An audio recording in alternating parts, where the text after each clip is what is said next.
స్తోత్రం స్తోత్రం స్తోత్రం తండ్రి, పరలోకపు తండ్రి స్తోత్రం, పరలోకపు రాజా స్తోత్రం. అయ్యా మీకు స్తోత్రాలు తండ్రి. స్తుతికు ఆసీనుడైన దేవా స్తోత్రం. ప్రభువా మహాగరుడా స్తోత్రం, సర్వశక్తి మంత్రుడా స్తోత్రం, రాజులకి రాజా స్తోత్రం, ప్రభులకి ప్రభువా స్తోత్రం.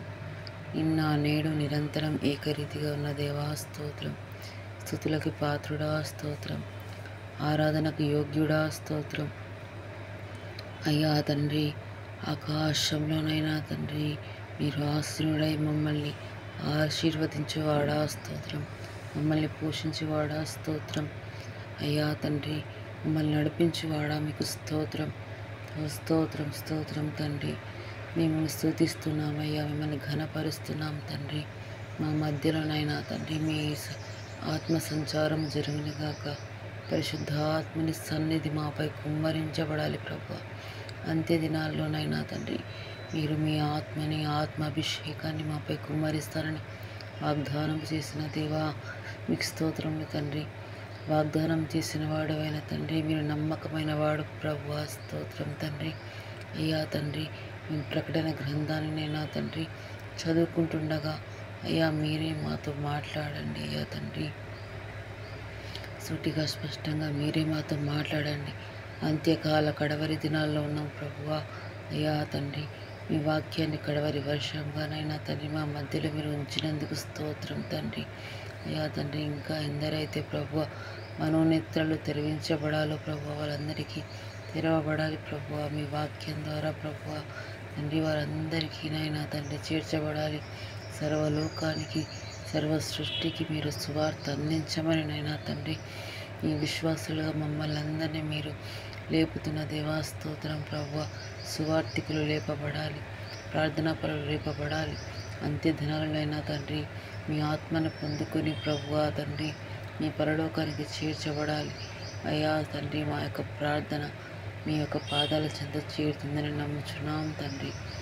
యేసు నామములో ప్రార్థన చేసి అడుగుచున్నాం పరలోకపు తండ్రి. Amen amen amen. మనం వాక్యం చదువుకుందామండి. ప్రకటన గ్రంథం 19వ అధ్యాయం వరకు వచ్చాము.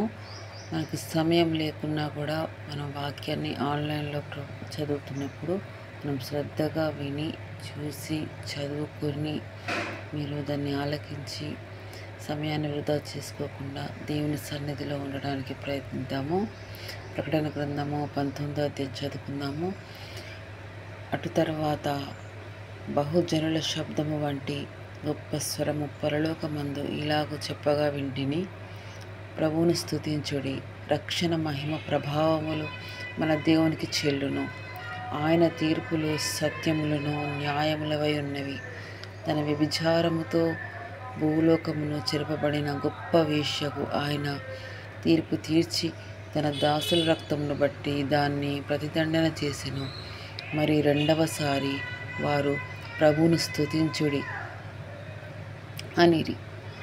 ఆ పట్టణపు పొగ యుగయుగములపైకి లేచుచున్నది. అప్పుడు ఆ 24 పెద్దలను 4 జీవులను సాగిలపడి ఆమెన్, ప్రభువుని స్తుతించుడి అని చెప్పుచూ సింహాసనాసుడగు దేవునికి నమస్కారము చేసిరి. మరియు మన దేవుని దాసులారా, ఆయనకు భయపడవారులారా, కొద్దివారేమి గొప్పవారేమి, మీరందరూ ఆయన స్తుతించుడి అని చెప్పుచున్న ఒక గొప్ప స్వరం సింహాసనము యొద్ద నుండి వచ్చెను.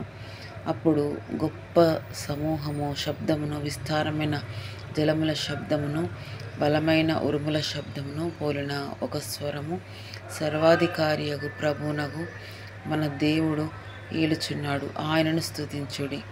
గొర్రెపిల్ల వివాహోత్సవ సమయం వచ్చి ఉన్నది. ఆయన భార్య తన్ను తాను సిద్ధపరచుకొని ఉన్నది కనుక మనము సంతోషపడి ఉత్సహించి ఆయనను మహిమపరచెదమని చెప్పగా వింటిని. మరియు ఆమె ధరించుకొనుటకు ప్రకాశములను నిర్మలమైన సన్నపు నారబట్టలు ఆమెకి ఇయ్యబడెను. అవి పరిశుద్ధ నీతి క్రియలు. మరియు అతడు నాతో ఇలాగ చెప్పెను, గొర్రెపిల్ల పెండ్లి విందుకు పిలువబడిన వారు ధన్యులని వ్రాయుము.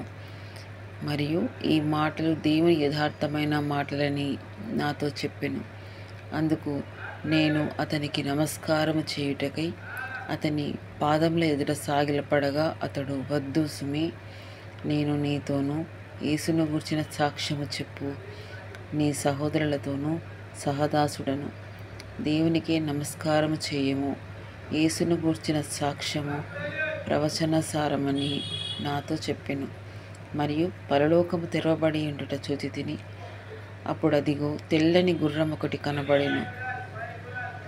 దాని మీద కూర్చొని ఉన్నవాడు నమ్మకమైన వాడును సత్యవంతుడును అను నామము గలవాడు. ఆయన నీతిని బట్టి విమర్శన చేయుచు యుద్ధము జరిగించుచున్నాడు. ఆయన నేత్రములు అగ్నిజ్వాలల వంటివి. ఆయన శిరస్సు మీద అనేక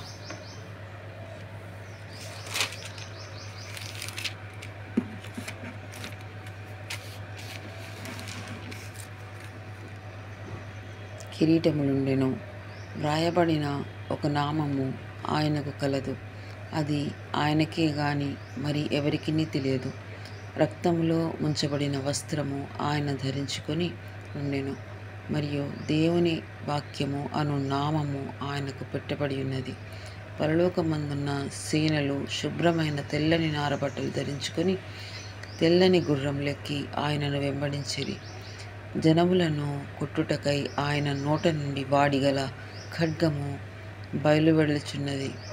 ఆయన ఇనుపదండముతో వారిని ఏలును. ఆయన సర్వాధికారియగు దేవుని తీష్టమైన ఉగ్రత అను మద్యపు తొట్టి త్రొక్కును. రాజులకు రాజును ప్రభువులకు ప్రభువును అను నామము ఆయన వస్త్రము మీదను తొడ మీదను వ్రాయబడి ఉన్నది. మరియు ఒక దూత సూర్యబింబములో నిలిచి ఉండుట చూచితిని. అతడు గొప్ప శబ్దముతో ఆర్భాటించి, రండి, రాజుల మాంసమును సహస్రాధిపతుల మాంసమును బలిష్ఠుల మాంసమును గుర్రముల మాంసమును వాటి మీద కూర్చుండు వారి మాంసమును స్వతంత్రులదేమి దాసులదేమి కొద్దివారిదేమి గొప్పవారిదేమి అందరి యొక్క మాంసమును తినుటకై దేవుని గొప్ప విందుకు కూడి రండని ఆకాశ మధ్యమందు ఎగురుచున్న సమస్త పక్షులను పిలిచెను. మరియు ఆ గుర్రం మీద కూర్చున్న వానితో ఆయన సేనతోనూ యుద్ధము చేయుటకై ఆ క్రూర మృగమును భూరాజులను వారి సేనలను కూడి ఉండగా చూచితిని. అప్పుడు ఆ మృగమును దాని ఎదుట సూచక క్రియలు చేసి దాని ముద్రను వేయించుకొనిన వారిని, ఆ మృగపు ప్రతిమకు నమస్కరించిన వారిని మోసపరిచిన ఆ అబద్ధ ప్రవక్తయు పట్టబడి వారిద్దరూ గ్రంథకములతో మండు అగ్నిగండములలో ప్రాణముతోనే వేయబడిరి. కడపటి వారు గుర్రముల మీద కూర్చున్న వాని నోట నుండి వచ్చిన ఖడ్గము చేత వధింపబడిరి. వారి మాంసమును పక్షులనేమి కడుపారా తినెను. దేవునికి మహిమ కలుగునుగాక.